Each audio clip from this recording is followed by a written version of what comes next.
మూడు చేపల కథ. ఒక ఊరిలో మంచినీటి చెరువు ఉండేది. దానిలో కొన్ని చేపలు ఉండేవి.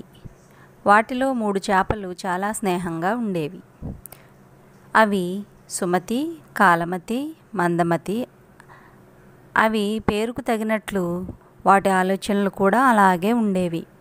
ఈ చేపలు చెరువులో ఈదుకుంటూ హాయిగా కాలం గడిపేవి. సుమతి ముందు చూపుతో రాబోయే ఆపద నుండి కాపాడుకోవాలి అనుకునేది. కాలమతి ఏదైనా ఆపద వచ్చినప్పుడు ఆలోచించేది. మందమతి పేరుకు తగినట్లే ఏమీ ఆలోచించకుండా కాలం గడిపేది. ఇది ఇలా ఉండగా వేసవికాలంలో ఎండలు ఎక్కువ అయ్యాయి.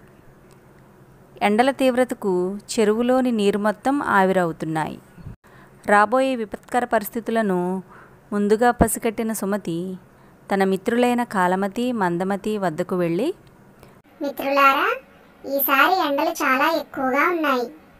ఈ ఎండలకు చెరువులోని నీరు మొత్తం తగ్గిపోయే ప్రమాదం ఉంది. కాబట్టి ముందుగానే మనం ఈ చెరువును విడిచి ఊరి చివరలో ఉన్న పెద్ద చెరువులోకి వెళదాము. లేకపోతే జాలర్లు మనలను పట్టుకోవడానికి వస్తారు. వారికి మనం సులభంగా దొరికే అవకాశం ఉంది అని చెప్పింది సుమతి. సుమతి మాటలకు కాలమతి, మందమతి హేళనగా నవ్వారు. అప్పుడు సుమతి వాటి కర్మకు వాటిని వదిలేసి పెద్ద చెరువులోకి వెళ్ళిపోయింది. సుమతి ముందుగా ఊహించినట్లే చెరువులోని నీరు ఎండల తాకిడికి నీళ్లు తగ్గిపోయాయి. కొన్ని నీళ్లు ఉండగానే జాలర్లు అక్కడికి వచ్చి చేపలు పట్టడానికి చెరువులోకి వల విసిరారు. ఆ వలలో కాలమతి, మందమతి చిక్కాయి.